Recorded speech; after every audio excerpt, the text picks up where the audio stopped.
In today's video, we will go over the different levels of formality that exist in Japanese. We'll start by understanding what these categories are, and then we'll take a look at some examples. Hi! If you don't already know me, my name is Sachi. I am a bicultural and bilingual Japanese language teacher and translator. I work primarily with professionals and academics to level up their Japanese language skills through teaching, pronunciation, and pitch accent, as well as business Japanese. I also translate mainly in the areas of disaster science and koseki, or Japanese family registries. こんにちは。ココロコミュニケーションズのサチです。今回の動画では、敬語のカテゴリーや使い分けについてお話しします。Let's first begin by identifying the different types of formality in Japanese. There are two main groups, 普通体 and 敬語. 普通体 is casual Japanese. It is the lowest level of formality, and we use it most often when communicating with close friends and family. Keigo is formal Japanese. We use it in almost all other situations. Within Keigo, we have 5 subgroups, and especially if you want to use Japanese for work, or if you want to be able to use and understand service Japanese, it's important to know how to differentiate them. The 5 subgroups are Teineigo, Bikago, Teichougo, Kenjougo, and Sonkeigo. Okay, before we move on, there's just one thing I want to clarify.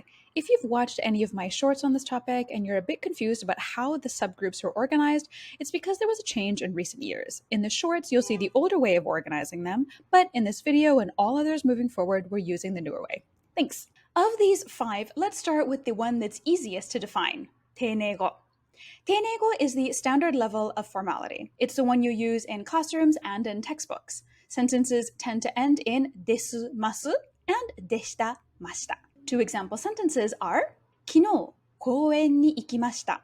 私のうさぎたちの名前はうさことフィンチです。The next category is Bikago. Bikago is the beautification of language, and what we do is add either o or go, mostly to nouns. The addition of o or go is not random, and they're not interchangeable. The general rule to know for when to use each one, if you don't already know from hearing or seeing it used, is that o primarily gets added to wago, or Japanese words, and go gets primarily added to kango, or words that originate from Chinese. Although it is important to remember that there are exceptions to this rule. Let's take a look at some example words. Hana and nimotsu both take o, so they become ohana and onimotsu. Ryo and renraku both take go, so they become goryo and gorenraku. For the most part, katakana words don't have a bikago form, but there are a few standard ones in use today. They are otoire and otabako. I have a feeling that over time, more katakana words will start to take on this form, but it'll probably take a fair amount of time to test my hypothesis. The frequency of Bikago usage depends on the situation. For some words, the Bikago form is the default one that's used in any and almost all contexts, but for other words, whether you use this form or not can really be a personal preference. In general, women tend to use it more often than men, and you're more likely to use it at work than in daily conversation, especially if you work in the service industry. Before we define the 3 remaining categories, let's briefly talk about the difference between Sonkeigo and Kenjougo, because they're the same, but they're also opposite. They're both very formal and used in business settings, but we use one to talk about ourselves and the other to talk about others. Sonkeigo is called honorific or respectful language in English, and we use it to talk about the actions and behaviors of others. Others includes people like guests and customers. We use these expressions to raise them up. Kenjougo, on the other hand, is called humble language in English. We use it to talk about the actions and behaviors of ourselves. This category of ourselves can include teammates or family members, for example, anyone that is at the same level as you in that given situation. These expressions lower us. Now that we know the difference, let's take a look at 2 Sonkeigo examples and compare them with their futsutai and Teineigo forms. The first example is, will you eat or have dessert? Its futsutai or most casual form would be dezato o taberu, with the o particle being optional. Dezato taberu. In the standard level of formality, it would be dezato o tabemasu ka? Dezato o tabemasu ka? And its Sonkeigo version is dezato o meshiagarimasu ka? Dezato o meshiagarimasu ka?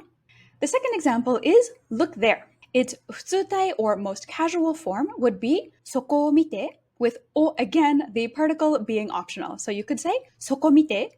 In the standard level of formality, it would be そこ or potentially そちらを見てください。そこを見てください or そちらを見てください。And its Sonkeigo version is そちらをご覧ください。そちらをご覧ください。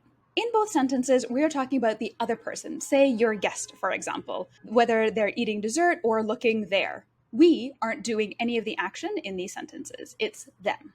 To talk about your own actions, we need to use Kenjougo. Let's flip the examples we just looked at. So instead of the guest eating dessert or looking there, we are doing these things. For the question of will you eat or have dessert, the Sonkeigo version we just looked at together was デザートを召し上がりますか? But to talk about us having that dessert, it's not an equivalent, but we could say, for example, can I have dessert? Or デザートをいただいてもよろしいでしょうか? デザートをいただいてもよろしいでしょうか? 召し上がる and いただく are more formal forms of the verb 食べる, but we use the first to talk about others eating and the second to talk about us eating. For the sentence, look there, the Sonkeigo version was そちらをご覧ください. But to talk about us looking, we could say そちらを拝見します. そちらを拝見します. It is a little weird to say I'll look there, but let's not worry about that for now. The important thing to note is that ご覧になる and 拝見する are formal forms of the verb 見る. We use the first to talk about others looking, and the second to talk about us looking. Teichougo can be referred to as Kenjougo too. Just like Kenjougo, we use it to talk about ourselves and our actions. But Kenjougo requires the involvement of someone else, whereas Teichougo doesn't. We use Teichougo to indicate that we are aware that we are in a very formal situation.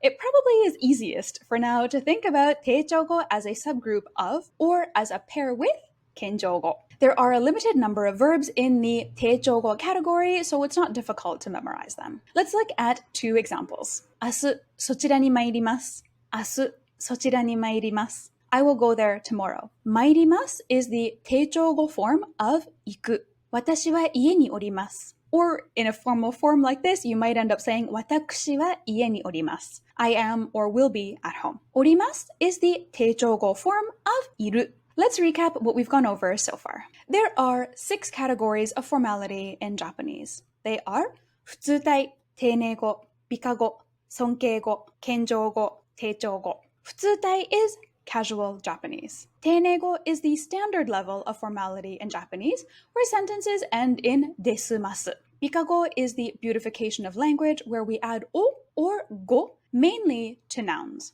Sonkeigo is very formal Japanese, and it's used to talk about the actions of others, like guests, for example. Kenjougo and Teichougo are also very formal Japanese, but we use them to talk about our own actions. When it comes to Keigo, it can sometimes be a bit of a challenge for Japanese language learners to use it due to different cultural attitudes toward social status and respect. If you think of Sonkeigo and Kenjougo simply as honorific and humble language, you might lose sight of part of the essence of the language. The ability to use different aspects of formality in the correct setting can be a way to show that you have good manners and a solid mastery of the language. I do get the overall impression that usage of Keigo is declining a bit, especially in younger people. Depending on how you perceive this, it could be a perfect chance to demonstrate your skills, or it could be a change in the language that you want to be a part of. In the next video, we will expand on this one and learn how you can turn a verb in its dictionary form